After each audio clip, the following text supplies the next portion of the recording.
Perfect. Thank you so much. Please let me know if you guys can't hear me. I'll try to be loud enough so my mic can pick up everything here. Loud and Um, clear. Feel free to come off mute, ask questions. We've also got the chat up here. So if you guys have any questions, feel free to raise your hand or come off mute. I don't have a preference. It won't be a super strict session by any means. I like good conversation. So today's topic's around identifying threat model limitations. So we already kind of talked through a little bit about this. The only thing I'll plug on this slide is Threat Model Connect. We will talk about that a little bit later. That's basically kind of an open community of people that are interested in threat modeling. So if you're new to threat modeling, or if you're experienced and you're looking for opportunities to mentor, people who are getting started in threat modeling or security champions, this is a great community. We are tool agnostic in that community. So even though it is powered by IriusRisk, we don't, push the tool on everybody. So there's several tools that get mentioned, throughout it. So I would certainly plug Threat Model Connect, and I'll have a slide later that'll have a link for it if you're interested. So we do have a giveaway available tonight. So if you guys would like to scan that, there is I think it's a what is it, Jenna? It's $100 gift card to Amazon, and I believe, Correct. is that correct? That's correct. That is correct. So, and I will have this slide up again at the end of the presentation. So if anybody wants to rescan on here, and it looks like Jenna also dropped the link into the chat here as well. So again, feel free to scan. We won't steal your identity, I promise. All right. So tonight's agenda, we're going to talk through, what I call the threat modeling value chain. If anyone here is a lean person, you'll kind of understand the concept of value and non-value added content and things like that.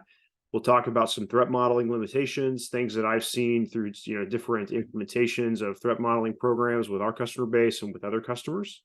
We'll talk about some best practices, and then when we talk about what would be cool to see in the future of threat modeling at some point. So when we talk about identifying the value chain, I think an easy way for people to understand this, and apologies if this doesn't translate into Canada as well, but here in the States, if you go into the emergency department, right, you're going to go in, you're going to sign up, and you're going to sit down in a chair, and you're going to wait for your name to be called. You might go into triage, and that entire interaction with triage might last a couple minutes, and then you maybe go back out and you sit in a chair, and then you go in and maybe you're seen by a nurse, and maybe that lasts for 20 minutes, and then you go back and sit back down, or you get put into a room, and then maybe you see a provider, whether that's a doctor or a nurse practitioner or something like that, and maybe you talk to them for 30 minutes, and then you go back into this long waiting cycle. And if you go through and you look at that entire interaction within the emergency department, you find that you might be spending 6 or 7 hours there. If it's something serious, they're trying to figure out what's wrong and how they can help you. But in reality, like, your only touch points with providers, with, you're getting an x-ray, you're going through the healthcare process, that whole interaction might only be like an hour and a half.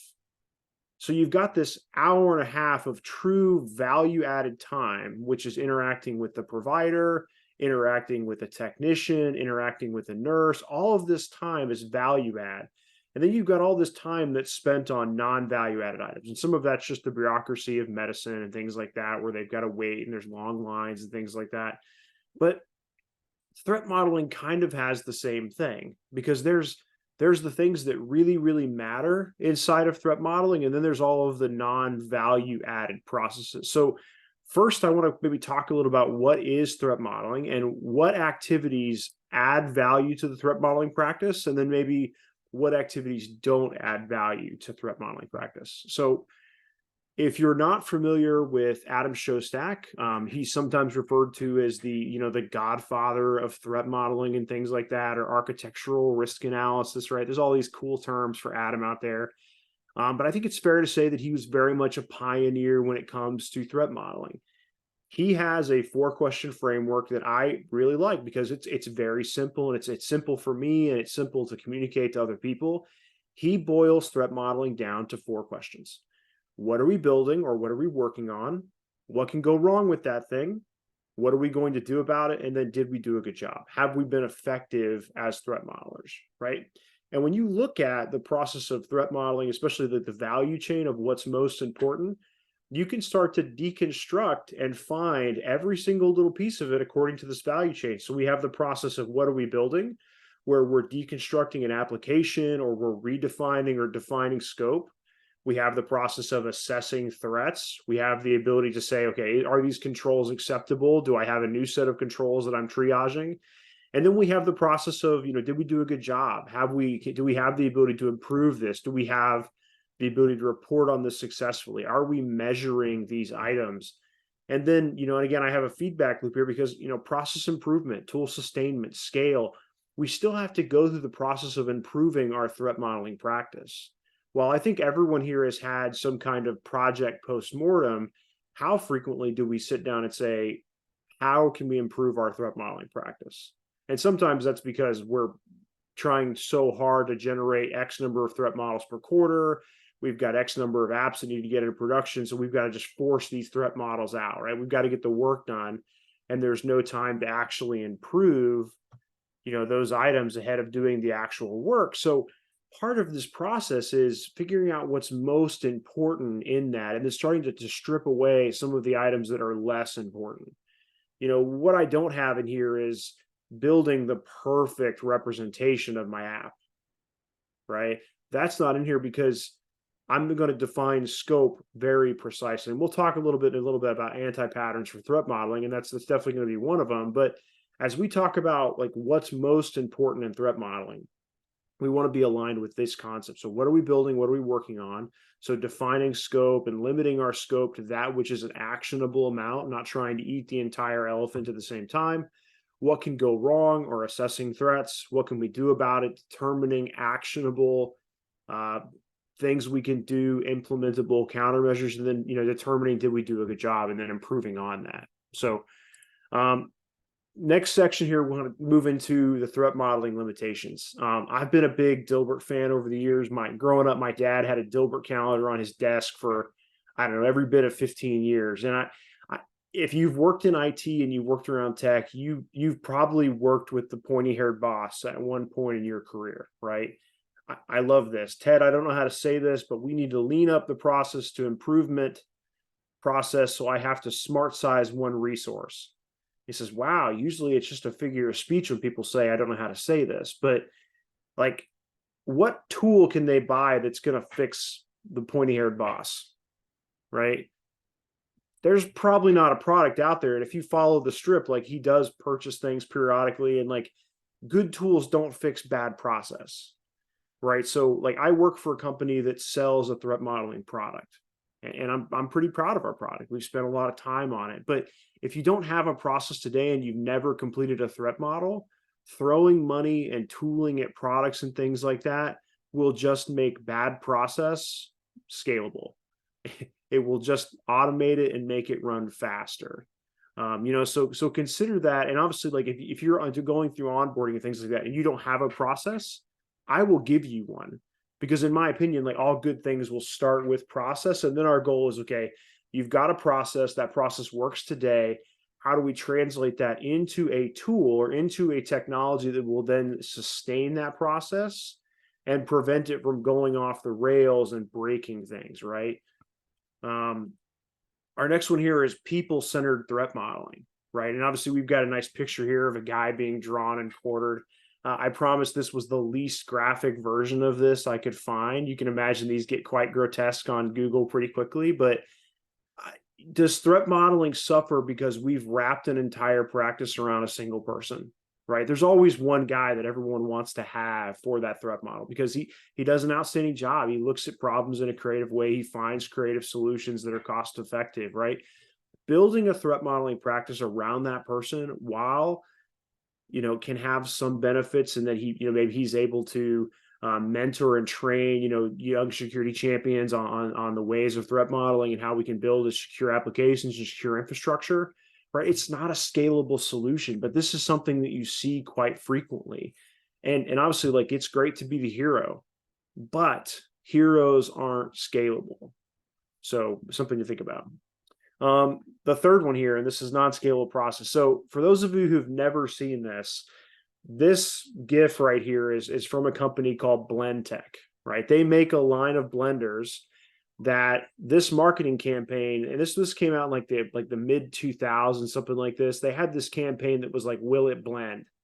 And they would put in like iPads and cell phones. And you see in here, I think he's mixing up a BlackBerry. Maybe I think it's a BlackBerry. And he's putting this into a blender and he just liquefies it. And it literally just turns this thing into like sand and chip component parts. And he does this with all kinds of stuff. He'll like crack an iPad in half and he'll slip it into this blender. And I'll be honest, this terrifies me because I start to think like, I don't want my blender at home to be able to liquefy. Yeah, it even blended Chuck Norris. Maybe. I want my blender to be just strong enough for like fruit and yogurt. Like I don't want it to be able to take off a finger. So like I don't know where I have to buy that kind of blender, but that's what I'm in the market for. But yeah, with every single commercial, he always asks, like the last thing he says is like, will it blend?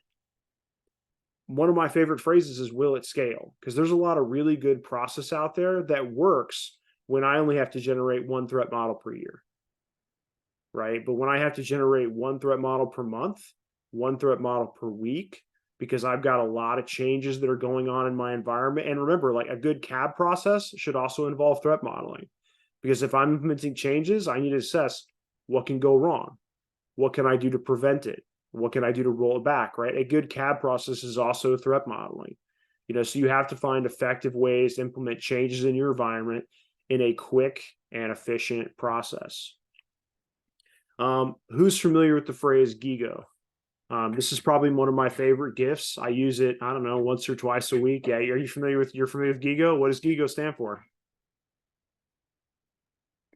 So garbage in, garbage out. Garbage in, garbage out. Right. Yeah. The inputs you put into your threat modeling process will determine your outputs. And obviously this is both a people item as well as a data item. So where are you getting your list of threats from? Are you getting them from threat intelligence? Are you getting them from, hey, so and so's done this a couple times, so we're going off of his experience? Are you getting these from some online repo? Do you guys have an internal set of standards that you're referencing for these? Or are they just someone's opinion? Right? If I ask two different people for the same threat model on the same apps, do I get completely different outputs? Right? Because that number one tells me that my inputs are different. It also tells me that I probably have two different processes. A process in and of itself is a function. If I feed some integer into a function, I should get the same integer on the outside every single time. Right? Does your process today fit that kind of functional requirement? Am I feeding it garbage and what am I getting out of it? So the next thing we have on here is analysis paralysis. And this is probably one of the most, I don't know, probably one of the worst problems we run into. Because what I find is that we work in an industry with a lot of very detail-oriented people, right? We pay close attention to detail, and that's what makes people good developers. That's what makes people good security professionals, because you're not just phoning it in. Well, that also leads to the guy who spent 45 days perfecting his diagram and no threats have been assessed. No controls have been reviewed. Nothing has been actioned. No JIRA tickets have been created. No developers are working on the problem. But we've got this diagram that just looks fantastic. Lines are parallel because he spent so much time trying to build this just perfection, but he can't move on. And that's where, like, when we talk about that value chain, like scoping is so important, because in reality, like, does it matter if I only threat model the front end of my app? Well, maybe if it's the only time you're ever going to threat model it, yeah, maybe you should threat model a little more. But when you start moving into that iterative process where, yeah, I'm only going to threat model my top 5 threats today, but I know that I'm going to revisit this in 30 days and then I'm going to add 1 or 2 more threats. What's the most important thing that I can threat model today, right? And that's where you start going from, analysis paralysis to prioritization, and you start working your way through some of those most common issues so you can create good, actionable threat models. Because remember, I have my value chain. If I break one thing in that value chain, it's irreducibly complex. I destroy the whole thing. If I can't describe my infrastructure, my threats aren't real. Even if I describe my infrastructure, but I can't describe threats, doesn't matter. If I can't come up with what I need to do or good controls, it doesn't matter because I've broken the entire value chain, right? So if I have one thing missing, the entire value chain falls apart. So let's move on now to best practices in threat modeling, right? So now we've talked about here's all the bad stuff you can do. Let's move on to here's all of the stuff we need to be doing. So first off, process focused. And again, I talked about process. I love talking about process. I could talk about it all day. When I talk about a process focused, I mean, is your threat modeling practice defined? Is it written down? If I ask two people on the same team, what do I do next? Are they going to say the same thing? Right. And I don't mean like what's the minutiae steps or, where are we at in that process? But if I said, where's a process doc for how your organization completes threat modeling? Could you produce that today? Is it measured? How long are we going to spend in each one of those phases? It takes us 2 days to generate a diagram. If it's taking longer than that, there might be something wrong. And that could either be we have the wrong people in the room, we have people who can't accurately describe the infrastructure, and that's okay because sometimes that happens, right? Sometimes you're threat modeling someone else's app, or you're working with infrastructure that you don't directly manage. That happens. Is the process being analyzed? Has the process been recently improved? Do you try to improve it? And then lastly here, is it being sustained by something? Because remember, people make mistakes, right? People have bad days. People will do something different, right?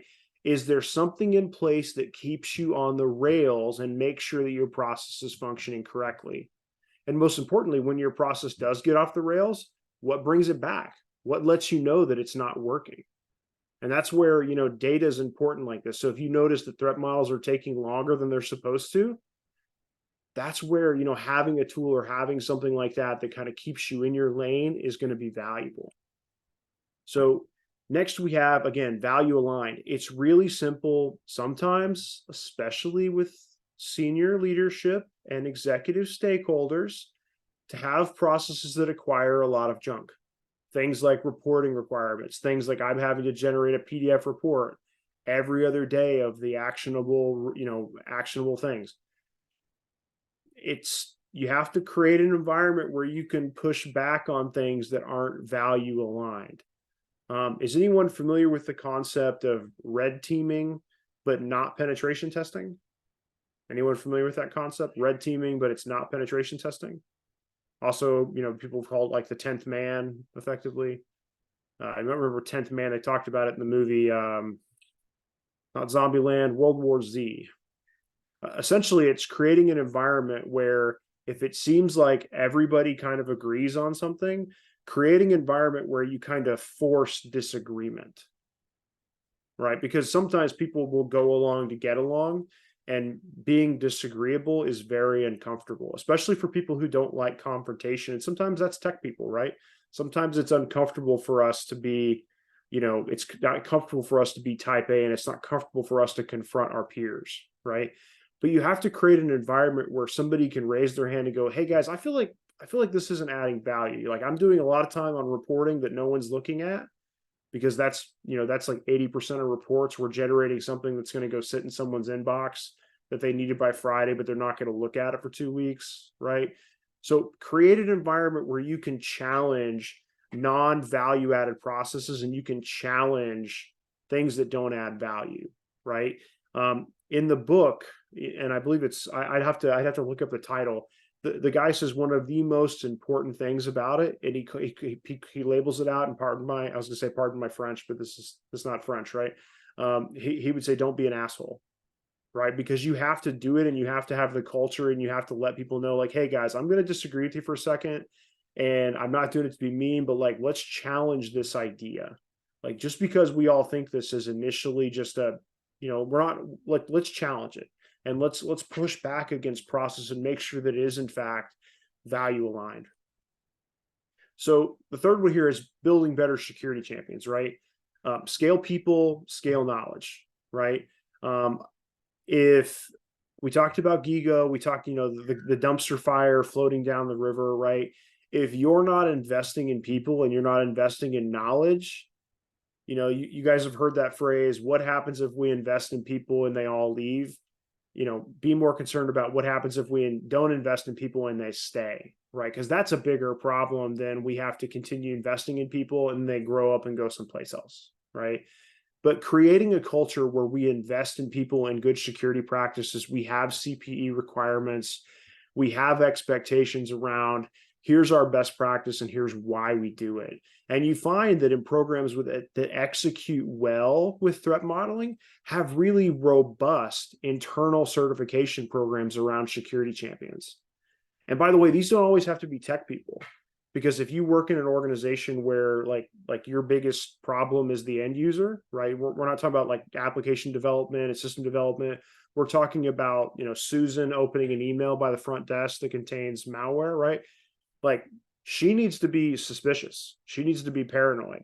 When she gets an email from her boss asking for a cup of water, she should be like, I ain't responding to that email until I verify through third party, right? Like, that should be her response. And you're building better security by educating those people. Flexible and extensible tools. So as we talk about creating threat models, right? Sometimes the people who are conjuring up the threats aren't the people who are going out and resolving the threats. And a lot of times, it's hard to get people downstream involved into our threat modeling practice, because it's like asking them to pick what's going to make their day longer. Like, hey guys, why don't you come over here and make more work for yourselves by finding all of these new security threats that I'm going to send to you and that I'm going to expect you to do in the next 2 weeks, right? We've all worked in an environment where someone's like, hey, can you do a security assessment? And you're like, man, I got a 14-hour day ahead of me. If I find anything in this, it means I'm not going home until like 8 p.m. Like, we've all had those kind of environments where the more work I do, the more work I find, right? And so part of this is like helping those people and finding them where they are. So, setting expectations of like, no matter what we find today, we're not going to be eating all of it today. We're not going to be working on all of these things at the same time, right? And that's where we get into the next one, like judicious limit of scope while threat modeling. I'm sure have you guys ever heard the phrase, like, how do you get an elephant into a phone booth? Anybody? A blender? It's how you get an elephant into a phone booth with a blender, the blended tech one. How do you get it out? With tortilla chips, just one bite at a time. But like, when you threat model things, like, limit that scope. The narrower your scope is, the better quality your threat model is. Because if I said, like, for example, I've got a person driving a car, and I want you, and they're going to travel for 1,200 miles. Tell me all of the possible things that could go wrong over 1,200 miles. Like, you can imagine, like, that would take me forever. But if I said, I need you to troubleshoot for me all the things that can go wrong for him trying to get in the vehicle, right now we've got a much more actionable scenario. And then after that, we talk about, okay, what could go wrong with starting the vehicle or putting on the seatbelt? By limiting that scope, and this sounds really simple, but I see teams struggle with this every single day because they want to threat model the world. And that's great. And that's a great charge. And they want to shift everywhere at the same time. But in doing so, you wind up with this reduced, marginal utility where the effort required to generate that 27th threat took 6 hours. And then by that point, we could have started working on the actual controls that resolved our most critical threats. But because we've made scope so large on that particular project, we found ourselves, just expending tons and tons of resources to come up with very, very low likelihood threats and scenarios. Right. So when I listen to you, it seems that threat modeling has the same problems like auditing. Everything is subjective. And because it's so subjective, one person thinks it's enough, while another person thinks you have to add additional 40, 80 man hours to find a better solution. So how do you decide that it's good enough at the moment and it fulfills the requirement that you had? And because for me, who's coming from auditing, I realized that often people want to have the 10-week solution for auditing, probably in threat solution 2, to cover their butt, because if they miss maybe something they would have found in the week 8 instead of stopping week 2, they think that they would be exposed to some, I don't know what, for management. Yeah, so to that I say, like number one, work always fills the time allotted to it. So like, for example, because I've done audit, right? So we've come into companies and we've looked at their IT mixture, right? And if you gave me a 1-hour conversation to talk to an IT director and inspect what he's doing, all we're going to do is talk about backups. Are they segmented? Are they running? Are they offsite? Right? And that's my only hour. And I'm going to talk about the most actionable. And then if I have time at the end of that, I'm going to fill my hour with something else. But and again, this goes back to like, is my process defined? Is it measured? Have I set expectations? If you limit, and again, this has to be reasonable, right? You can't say like go into a room for an hour and generate all these threats. But if you've generated a set of criteria and expectations for how long we're going to spend in this, generate a set of threats, recognize this is the best we've done in that 24-hour period, 2-week period, whatever you're going to allocate for it. And then, okay, now it's time to move on, guys, because number one, it's iterative. So we know we're going to come back. But for companies that, again, have to feel like they have to capture everything, it's because they know they're not going to open this PDF again for 12 months. We're probably going to lose this Visio after today. Like it's going to go into someone's recycling bin. He's probably not going to be here 6 months from now. And we're never going to look at that ever again. And that's why there's this fear that I have to do it all and get it all right all the time. And, and again, part of this is you have to have executive buy-in because, like you said, you feel like you have to CYA a little bit and cover your butt, right? Because you're afraid you're going to lose your job if I see a threat here that we didn't prepare for. But at some point, like that's going to happen. I mean, because it's not a matter of if, it's a matter of when. I'm going to see a threat that we haven't prepared for. And then, obviously that's when, having robust incident response policy and procedures that are tested, improved on a consistent basis are useful. But I would say, again, set expectations about how long these activities take and then revisit. So, hey, we're going to talk about the top 5. And that's where something like, the OWASP top 10 comes in handy, right? Or something like Stride, where we start moving through, okay, we're going to talk about spoofing threats. We're going to generate 5. We're going to move on. Let's talk about tampering threats. We're going to talk about 5 and we're going to move on. Because any threat modeling is better than no threat modeling.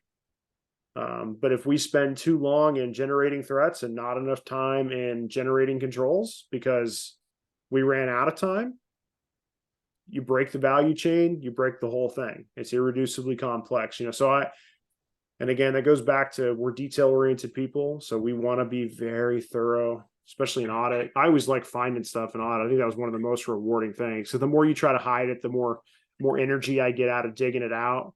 That was always fun. So yeah, no, I only see some parallels when I listen to your presentation after now. Mm-hmm. Yeah, absolutely. And I think the last one here, and again, you're going to hear me talk about iterate a lot. If you threat model something once, right, we get the security landscape changes. Security controls have to evolve. When should you be reopening threat models? Should you have a tickler that lets you know, hey, this hasn't been reviewed in 6 months? There should be some process to go back and review them on some kind of consistent basis, because security changes. The controls that were too expensive 12 months ago become more affordable, so unless Microsoft licenses it, and then, it doesn't get any more affordable, right?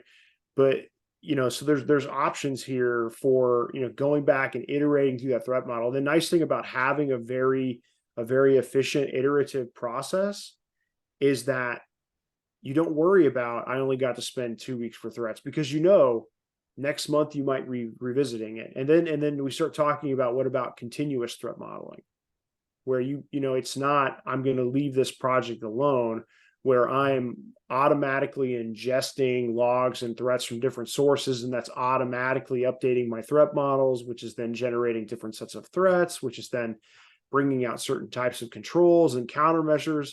And the idea of like that's now a continuous process and not a start and stop and go and pause process, right? Now in this next section, right, we've talked about the value chain, and I guess I'll pause here for a second and see if there's any any other conversation we want to have around what are best practices in threat modeling, or if anyone else has any other best practices they want to share. Feel free to come off mute and provide some some input here. It's a good discussion area before we move on to what does the future state look like with continuous threat modeling. So I have a question. I put a raw form of it in the chat, but you mentioned being specific in scope, right? But many times the business of our employers would not really care too much about a small scope.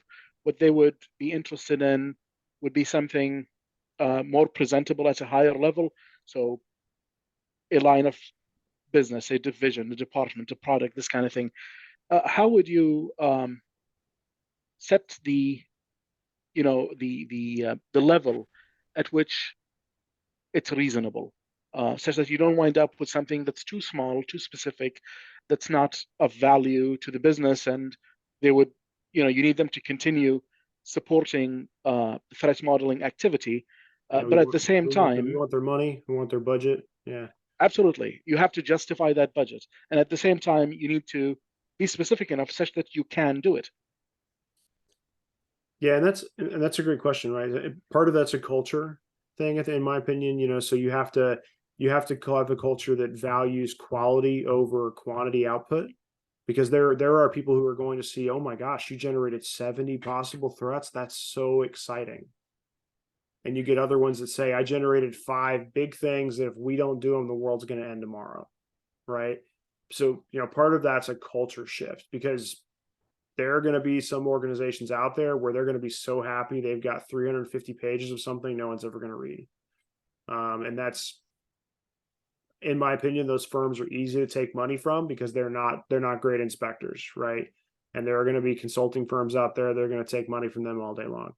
I do think that part of informing them about your process, and that's why I go back to having that process focus that's documented, is you can look back and go, hey, we're going to spend 2 weeks on this, and our goal is to generate 25 to 50 high likelihood, critical and high threats. We might have some mediums in there, we might have some lows that came to mind, but like, we're not going to prioritize that right now. And that's why like everything kind of points back to like that documentation, that setting expectations ahead of time, that this is what we're going to focus on, and we're going to focus on high priority threats. And then from there, we're going to focus on, low cost, immediately actionable controls or compensating controls that reduce my risk to what you've articulated is a medium to low risk appetite at the end of the day, right? But I think that's where having consensus on the process and getting them involved on the creation of that process and the outcome of what that process produces. Because if they come back to you and say, hey, I need to produce 10,000 threat models, and they give you 4 guys and Microsoft threat modeling tool, guys, we have a problem. We have misalignment here, because obviously I'm not going to be able to do that with these expectations. So I need budget, I need funding, and sometimes you still don't get that. And that's, again, I think that goes back to a culture problem where they're expecting you to do move heaven and earth with a shoestring budget, and no tooling, no product, no expertise to do that. But I know that's a bit of a circuitous answer, but that would be how I would approach it personally. Thank you. Similar enterprises, companies in the same region have a much similar threat landscape. Is there something that you can or do reuse when you have similar companies, like a basic package and then starting of them? Or is it best to start by zero? Every company might have its specialties. There's definitely a lot of overlap, especially in regulated industries. And a lot of that overlap comes because there is an expected and acceptable output. So if I know what my output needs to be, I'm always working backwards to that. So if an auditor expects to see this, then my process should generate that output. And sometimes that's value aligned. Sometimes auditors don't always ask for things that are value aligned, right? Because sometimes auditors are lagging where the industry actually is, and that's just the nature of how inspection works, right? But I definitely think, and thinking about like the way we kind of approach this is we have standardized libraries, right? Where I might have certain financial infrastructure components, and then those are going to be used by 4 out of 10 globally systematic important banks, right? So that allows them to leverage a lot of very similar threat patterns and risk patterns in their particular industry and be able to leverage those and bring those into their portfolio very quickly. So there certainly is some share, because obviously like there's only so many ways a mobile application, assuming good best practices in place for designing that mobile application, right? They all have similar functions.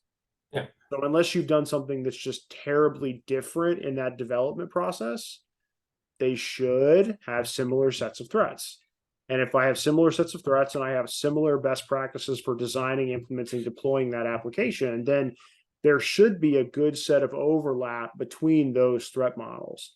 And I think this is where like platforms like Connect are valuable, because you start to share that information in the industry about like, here's the threat model we worked on for generic application A, because no one's going to just open the kimono and just show off all of the bad things that could happen to their app, right? Because we've used maybe some insecure,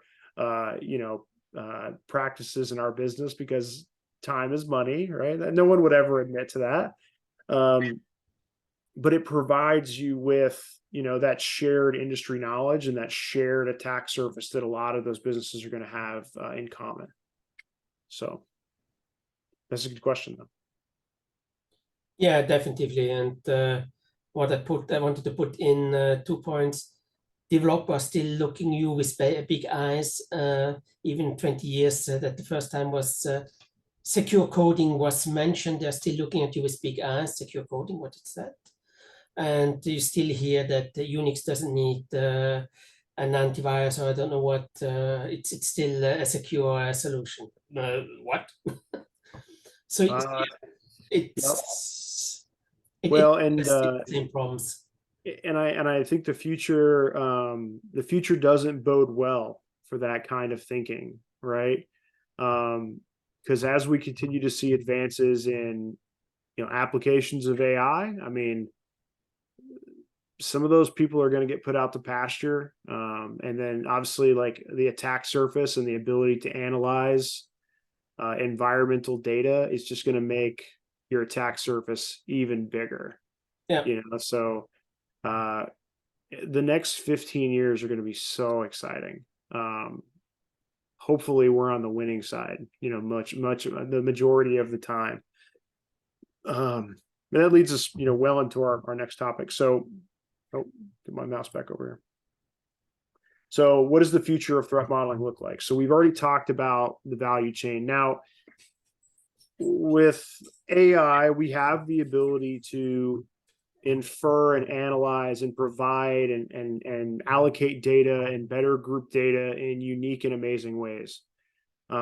If anyone's interacted with ChatGPT, and I'm sure you have, I mean, just the technology and the amazing outputs. And again, some of it's just hallucination, right? But some of the amazing things that the OpenAI project has been able to generate, and in such a short period of time. And obviously, I don't want to make little of the amazing work that's been done by those teams. But if we start to apply that, the idea of like what can artificial intelligence and what can machine learning do with threat modeling, right? Because if I've got infrastructure out there, so think about like Terraform, CloudFormation, or if I have the ability to scan my environment, now I no longer have to describe it. I can infer what my environment looks like, because if I've got a fully intact SBOM and I've got the ability to interact with my environment and create inventories of what my environment actually looks like, now I no longer have to describe it. I can infer what the environment looks like, and I have the ability to accurately describe it in minutes. right? So now I no longer have to spend days and weeks updating my environment. And now I can even take away the process of I have to go back and update my diagram. I have to update architecture and infrastructure diagrams, because as I make changes to the environment, as I update rules, as I update VLANs, it's automatically being updated, and then it's updating my descriptions inside of my threat model. And then if I'm tagging my data correctly, I also know, is it in scope for PCI? Is it in scope for GDPR? Is it in scope for HIPAA, FedRAMP, or CCPA, or other privacy pieces of legislation, right? All because I'm tagging my data correctly. So as I start to make changes to that system, it starts to infer, based on the tagging and based on the types of data and the infrastructure that I'm working with, to create this much better description of my overall environment. And then I start to match that up with, if I know what my environment looks like, well, if I've got a configuration, I know what the version of that configuration is. Now I can start to generate these threat feeds from things like OWASP, MITRE, CVE, CVSS, other OSINT feeds, and things like that, where now the moment something pops and it's a CVSS of 10.0, right? All of a sudden I get all of these alerts because I've described my infrastructure really well using all of these different scanning tools and all of these different inventory lists, where I know every single place that particular component was being used at. Imagine Log4j if I already had an inventory, and the moment that vulnerability came out, bam, lighting up like a Christmas tree, I automatically get notifications of everywhere it's being used at, right?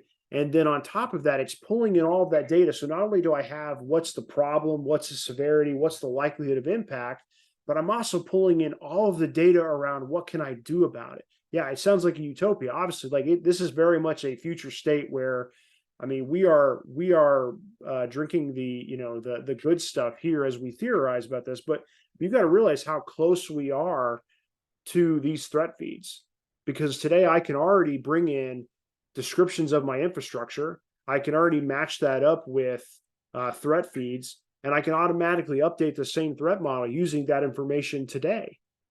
The only difference is at the moment I have to have somebody clean my data. I have to make sure I don't have any data set poisoning. I have to make sure these are from validated third parties. I have to match everything up, get all my syntax and all my formats correctly.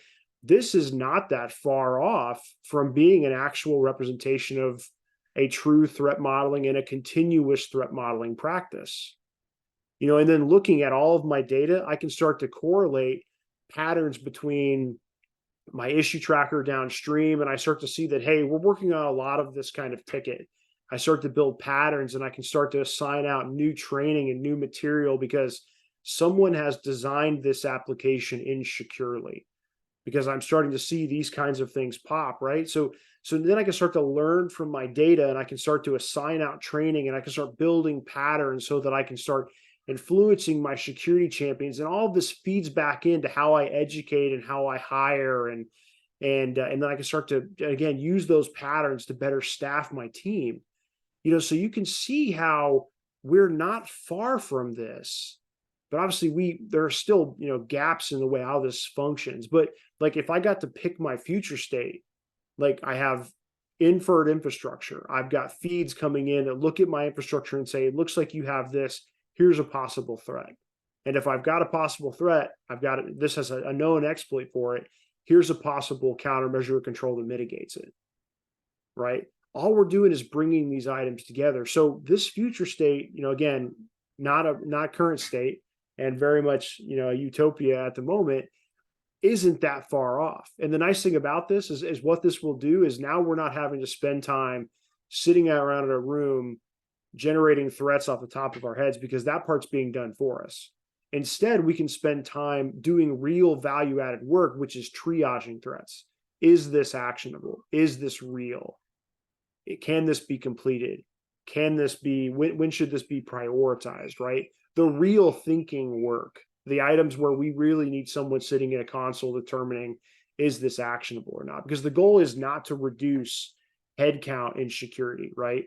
The goal is to get security people doing things that are value add, not waste driven activities. Because no one wants to sit here and whiteboard until they're just blue in the face, right? Yeah, I like collaboration as much as the next person, but Like, that's not why we got into this for, right? That's not what we're here for. And that's not why we pay, well-compensated people to do, data entry or describe infrastructure on a diagram, right? Like, that's not a value-added process. So the goal is to get back to that value chain, and how do I enhance the value-added parts of it while reducing the non-value-added parts.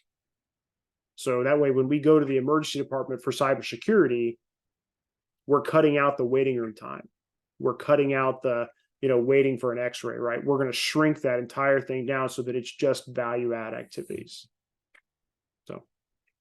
So any questions on this, any conversations, feel free to make fun of me. I did have a guy who was very passionate about AI. He hated it, and he railed on me for a good 10 minutes. So feel free to tear this up. You won't hurt my feelings. I recognize that it's a bit of a pipe dream, but hey, I think it would be cool, and I think we're getting closer. So Maybe a question. So how does from what you've seen, obviously threat modeling seems to have like a bit of overlap with some other processes when you think about, for example, risk analysis, or maybe parallels, maybe not overlaps, maybe it's parallels. And so how do you see that, or where do you see both of them playing together so that, you don't necessarily have duplicate efforts happening at the same time where someone's trying to threat model, someone else is trying to do risk analysis, and which one should be feeding which, or how do you see that playing out? yeah, I think cross-functional teams, generally are a little more expensive, but I think there's value, especially for removing duplicate efforts like that. I do think threat modeling at its core is risk analysis. So, I mean, depending on who you ask, threat modeling is just architectural risk analysis, right, or infrastructure risk analysis. So I think there is a good and broad overlap between those two areas. I think that if more security people thought like risk analysis professionals, we would probably be a little more efficient with our time, because it's not about necessarily identifying everything. We recognize, end of the day, we don't have resources to solve all problems. There's going to be some risk acceptance. Hopefully there's documentation of risk acceptance, hopefully. But there needs to be a process where I think they come together well. But I think there's certainly things for security champions and cybersecurity engineers to learn from risk professionals, and then vice versa around, for risk analysis from cybersecurity engineers. And not to deviate too much, but because we could probably go on this conversation for probably a while with everybody, but something you said is so true, is the culture aspect. Yeah. Because, like you said, I mean, having champions is one thing. So let's say you can implement champions and bring in the right people, but if those people turn around and, don't champion when it's time to champion, or speak up when it's time to, it's becomes difficult. Yeah, I'm fortunate that I've seen, several different types of culture. I've seen one where they treat their security champions like, you guys have the most important job in the world, and we are so grateful you're involved. And they have like programs to certify them, and they freaking celebrate their security champions. And oh my gosh, you found a security issue. Let's celebrate you found that. And they make it like part of their culture to find bad things. Like, where's the poop? Where is it? Find it, let's kill it, and then let's move on. And that's just part of like their process, because they know they're going to find it. They'd rather them find it than someone else find it. And that's part of their process, and they celebrate that. And they're just exciting to be around. They're one of my favorite clients to work with. I love getting on calls with them because they just bring exciting energy to this process. And it's super enjoyable. So I think you're right on the head. Culture. I mean, we've all heard the phrase, I feel like I've got too many of these quotes in today, but like, culture eats strategy for breakfast. 100% correct. So the best process won't survive bad culture. And I did promise to put up the free giveaway slide one more time here. Oh, there it is right there. So please take advantage of that. If you don't, I will register myself and I will win. So I think it's actually in, is it on the Canada's Amazon as well, Jenna? So that I don't think technically I can use it, but I can ship something to your homes and then you can ship it to me from there. So if I want, Yes. that'll be our It- arrangement, okay? Thanks, James. I can't let James win. So, but yes, if you're in Canada, we Canadian. will certainly send it from Amazon Canada so that you will be able to use it. Sounds good. And with that, I think I'll leave this up. I do have, I'll come back to this in a second.